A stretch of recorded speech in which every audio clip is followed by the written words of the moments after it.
6장 수치심의 치료법 취약성. 거짓말은 그 성관계가 있기 훨씬 전부터 시작되었다. 그러나 그 성관계와 더불어 거짓말은 더 쉽게 더 의식적으로 불가피하게 이루어졌다. 칼라는 인생이 이렇게 되도록 의도한 적이 없었다. 그녀는 방향을 돌릴 엄두가 나지 않았다. 그렇게 하다가 그녀의 결혼 생활, 아이들, 일, 공동체의 파국을 초래할 것이라고 확신했기 때문이다.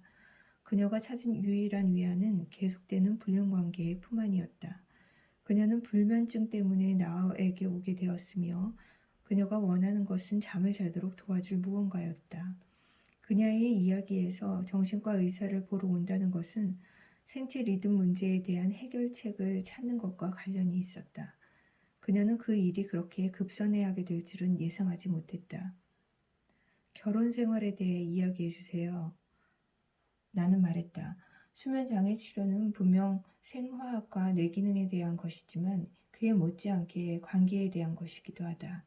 그녀는 대답했다. 제 결혼 생활은 괜찮아요. 정신건강 전문의와 이야기하는 사람이면 누구나 알 수 있듯이 무언가를 평하기 위해 괜찮다라는 말을 사용한다면 그 말은 그 영역 전체를 탐색해달라는 요청을 하는 것이다. 그녀는 이어서 남편 프레스톤과의 관계가 얼마나 재미없고 지루해졌는지 이야기하기 시작했다. 그는 둘째 아이가 태어난 이후로 줄곧 그녀에게 무관심하고 수동적인 태도를 보였다. 이것은 그녀가 인생에서 가장 중요해 보이는 이 관계에 대한 모든 느낌을 어떻게 처리하고 있는지에 대한 더 많은 대화로 이어지게 되었다. 그녀는 놀랍도록 태연하고 솔직하게 불쑥 말하였다. 저는 상사와 불륜관계에 있어요. 그녀의 태도는 즉각 달라졌다. 마치 누군가에게 이 일을 말하기 위해 몇 달, 심지어 몇 해를 기다린 사람 같았다. 그러나 비밀이 새어나오는 순간 그녀는 방금 시인한 사실에 대해 섬뜩해하며 뒤로 물러났다. 종기를 째는 순간 시원함을 느꼈다가 쏟아져 나오는 고름의 모양과 상태를 보고 역겨움을 느끼는 것과 마찬가지다. 그녀의 당혹감은 즉각적이고 뚜렷했다. 그녀는 나를 쳐다보는 것은 고사하고 말도 제대로 하지 못했다. 눈물이 흐르기 시작했다. 나는 그 문제에 그리고 그녀의 깨지기 쉬운 마음에 서서히 다가가고자 했다. 그 일에 관해서 이야기하고 싶지 않아요. 저는 그 일 때문에 여기 온 게 아니에요. 그냥 좀 잠을 자고 싶을 뿐이에요. 나는 그녀가 불륜관계를 밝힌 것은 실제로 그 일에 대해 정말 이야기하고 싶기 때문이지만 수치심은 그녀의 감정적 관계적 폐혈증이 최고조에 이를 때까지 그 종기가 계속 곱는 쪽을 선호한다는 소견을 제시하였다. 그 상담 회기는 그녀가 잠을 자도록 도와줄 처방전을 제공하는 것으로 끝났다. 그러나 그녀는 다시 돌아와 자신의 이야기에 관해 더 대화하기로에 동의했다. 그리고 그녀는 그렇게 했다. 몇 주에 걸쳐 칼라는 자신이 첫째도 막내도 아닌 중간에 낀 아이였으며 5 아이를 키우느라 바쁜 부모님의 관심을 얻기 위해 노력한 이야기를 털어놓았다. 그녀는 관계, 학업, 심지어 시작한 지 얼마 안 된 신앙생활까지 거의 모든 면에서 역량을 드러냈다. 따라서 누구든 그녀를 찾아내어 그녀 내면의 꿈과 불안에 대해 궁금해할 필요는 없는 것처럼 보였다. 가정에서 문제를 일으키지 않는 사람이 되는 것의 부정적인 측면은 가족들이 그 사람에게 곤란한 문제가 있으리라는 생각을 하지 않게 된다는 것이다. 그녀가 자신의 이야기를 더 상세히 탐구하기 시작했을 때 비로소 내면에 깊이 뿌리박은 수치심의 언어의 틀이 주어졌다. 그녀가 외도하기 전에 수치심을 말로 표현할 수 있었다면 그녀는 자신의 감정이 계속 방치되는 것은 개의치 않은 채 유능한 사람이 되려고 열심을 다하느라 또 주변 사람들이 서로 잘 지내고 있는지 확인하느라 녹초가 되었다고 말했을지도 모른다. 그녀는 자신이 이룬 모든 것을 되돌아보면서 그녀의 일부가 자신의 유능함이 사기라고 믿고 싶어 한다고 말했다. 그것이 다 거짓말이라고. 눈에 띄지 않게 하찮게 느껴지는 그녀의 진짜 자아를 감추기 위한 거짓말이라고. 그녀는 지성과 사회적 침체성을 지녔음에도 불구하고 자신이 남편에게 부족하고 그렇지 않다면 그는 왜 그녀에게 흥미를 잃었겠는가? 부모님께 부족하며 그녀는 부모님을 사랑하고 존경하지만 부모님은 형제 자매들에게만 관심을 두고 그녀에게는 좀처럼 관심을 보이지 않는 것 같았다. 하나님께 부족하다고. 그녀는 예수님을 따르기를 깊이 바람에도 불구하고 자신이 느끼는 하나님의 부재를 그분이 그녀에게 실망하신 것으로 해석했다. 그래서 그녀는 늘 부족하다고 느꼈다. 이것들은 그녀가 믿는 거짓말들의 일부였다. 그녀가 자신에게 하는 이 거짓말들은 종종 말없이 이루어지곤 한다. 교묘하고 소리 없는 이 수치심의 압류는 그녀가 일하는 법률 회사로 그녀를 따라왔다. 그곳에서 그녀는 사람들이 그녀의 모습을 보고 그녀의 이야기를 듣는 방식이 참 신선하고 짜릿하다고 느꼈다. 승진, 도전적인 업무, 상사로부터의 관심과 더불어 수치심의 목소리를 제늑으로 침묵시키는 그녀의 능력은 확대되었다. 그러나 아이들이 태어났을 때 그 능력은 줄어들기 시작했다. 사방에서 신체적, 감정적 측면에서 아이들로부터 무심해진 남편으로부터 그리고 그녀가 인생에서 최대한의 만족을 발견한 직장으로부터 다가오는 요구들로 인해 그녀는 감당하기 힘들다고 느끼기 시작했다. 그러자 칼라는 우리 모두가 그렇듯이 자신의 강점에 의지했다. 그 강점은 사람들, 특히 그녀에게 즉시 만족감을 느끼게 해줄 만한 일을 기쁘게 하는 일에 더욱 힘쓰는 데 있었다. 그리고 그 만족의 가장 중요한 근원이 되는 사람은 회사에서 그녀의 자리에서부터 이어진 복도 끝에 위치한 사무실에 있었다.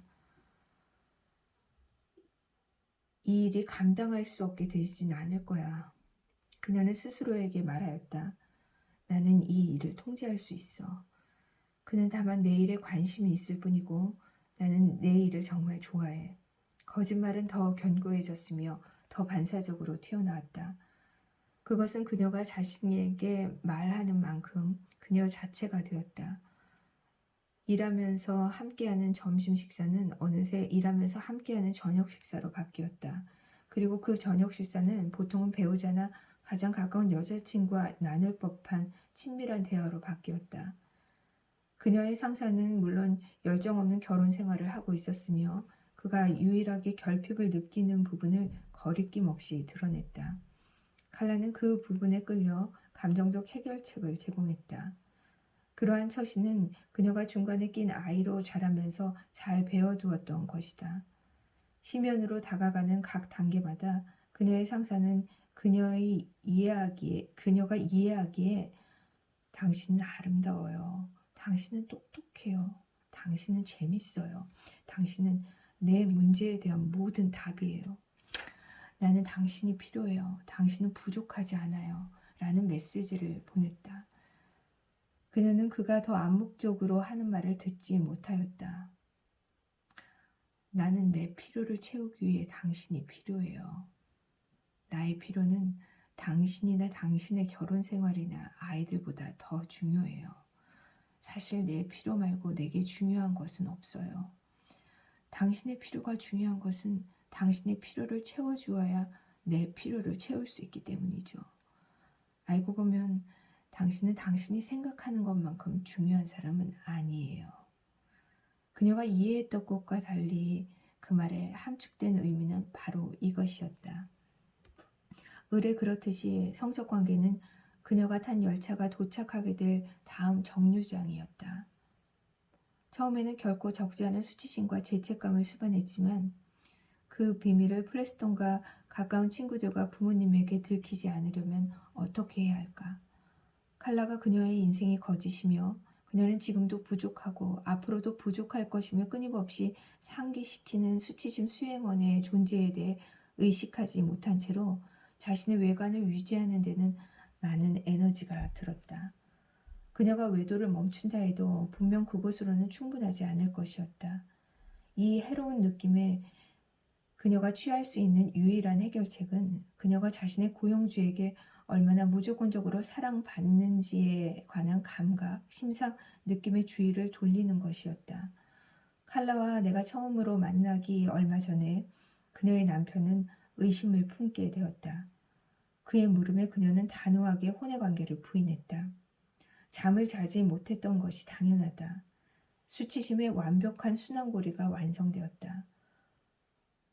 프레스톤에게 그 관계에 대해 이야기하라고 제가 제안하면 어떤 느낌이 들까요?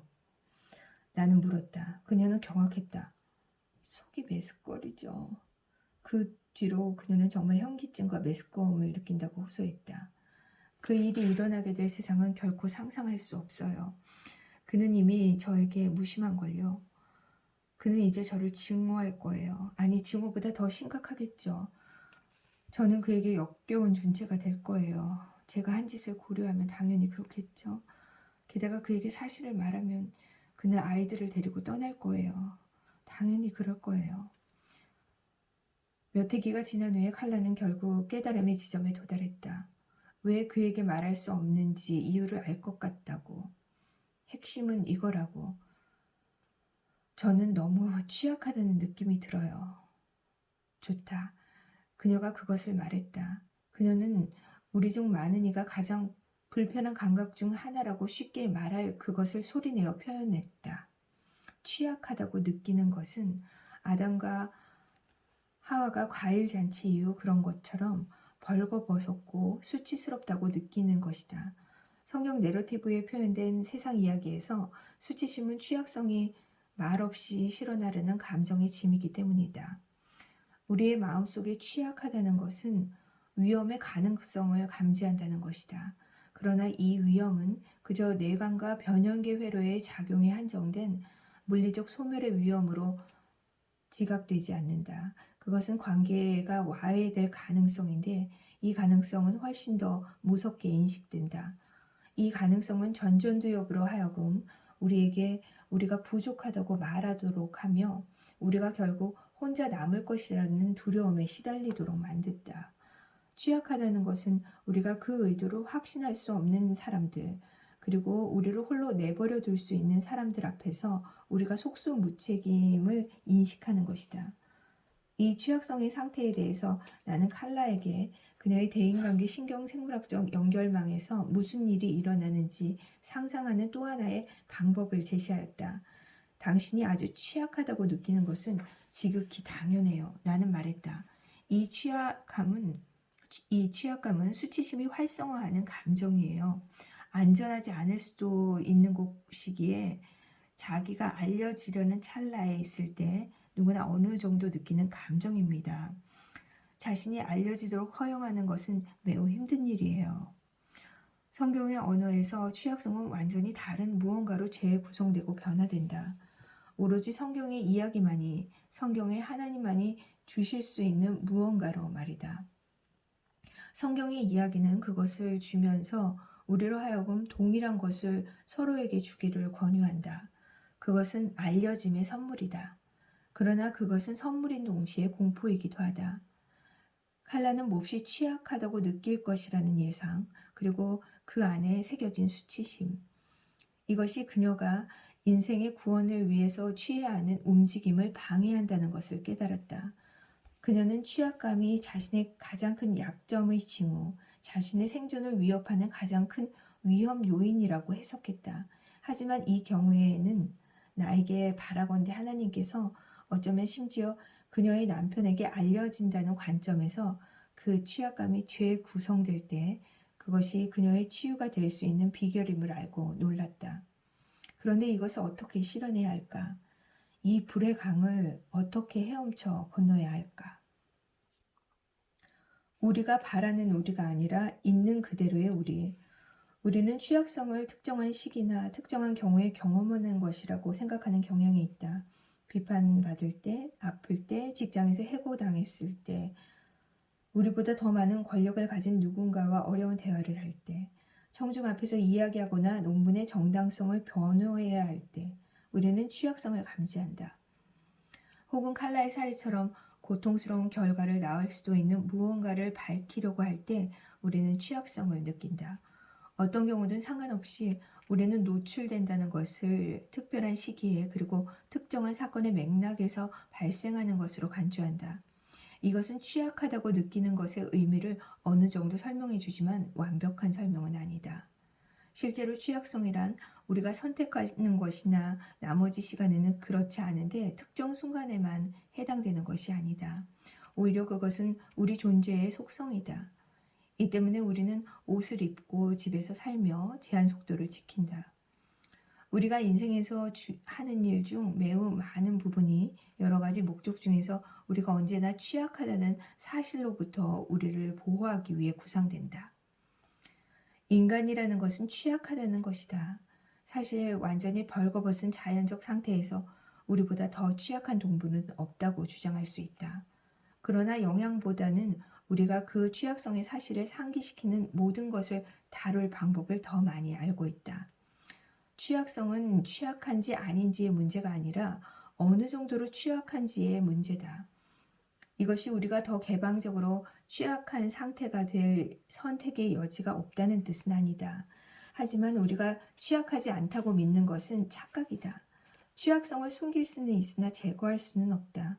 그렇다면 문제는 우리가 취약한지 또는 취약할지 여부가 아니라 우리가 선하고 아름다운 세계를 창조하기 위해 어떻게 그리고 언제 의식적이고 의도적으로 취약성에 참여하는지이다. 개념적인 면에서 우리의 지속적 취약성을 파악하기는 어렵지 않다. 그리고 이것이 나타내는 방식에는 여러 차원이 있다. 우리는 분명히 신체적으로 취약하다. 버스에 치일 가능성을 고려하면 누구도 하루가 끝날 무렵 자기가 살아있으리라고 예측할 수 없다. 그러나 우리는 그것을 상당 부분 통제할 수 있다. 버스가 다니는 도로에서 떨어져 있으면 된다.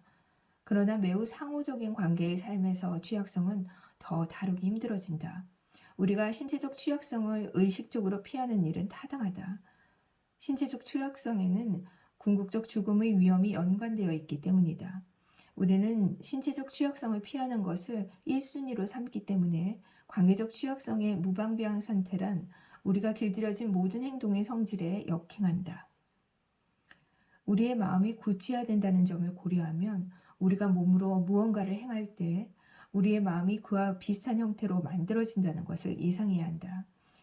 우리는 신체적 안전을 철저하게 보장하느라 취약성이 비정상이라고 심지어 병리적인 것이라고 생각한다. 분명 우리는 취약성을 장려하는 광고를 보게 되리라 기대하지 않는다. 이 세상의 지배적 타당성 구조, 사회적 학자 피터 버거가 만든 용어로 의미 체계를 위한 사회적 문화적 맥락을 가리킨다. 이 맥락 안에서 그 의미들은 타당하거나 타당한 것처럼 보이게 된다. 이 타당성 구조가 기대하고 장려하는 바는 힘과 대담함이다. 적자 생존을 취약성을 포함하는 언어로 바꾸어 표현하기란 참 쉽지 않다. 취약성과 동일시되고 나는 약함은 환영받지 못한다. 우리가 취약한 자아를 보호하는 무수한 방식을 고려할 때 우리는 결국 우리가 취약하지 않으면 우리는 결국 우리가 취약하지 않으며 취약해서는 안 된다고 믿는다. 이 때문에 우리의 감정적 취약성의 순간이 일반적 현상이 아니라 일시적 사건으로 이해되는 것이다. 그리고 그 사건은 무언가가 잘못되었음을 나타내는 것으로 간주될 때가 많다. 우리가 취약성을 드러내는 동시에 그로부터 우리 자신을 지키는 여러 방식에 대해서는 브레네 브라운의 유익한 설명이 있다. 그녀의 연구가 잘 받아들여졌다는 것은 취약성의 현상이 얼마나 보편적인지, 게다가 그것을 피하기 위해 우리가 얼마나 많은 에너지를 소모하는지를 보여주는 증거다. 칼라에게 그리고 우리들에게 취약성의 개념은 해방의 기대와 비참한 거절의 가능성에 대한 공포 둘 다를 가져온다. 그것을 약점으로 보이는 이들에게 우리가 그 안에 살고 있다고 믿는 이야기를 상기하는 것이 도움이 될 수 있다. 칼라의 경우에 그랬던 것처럼 말이다.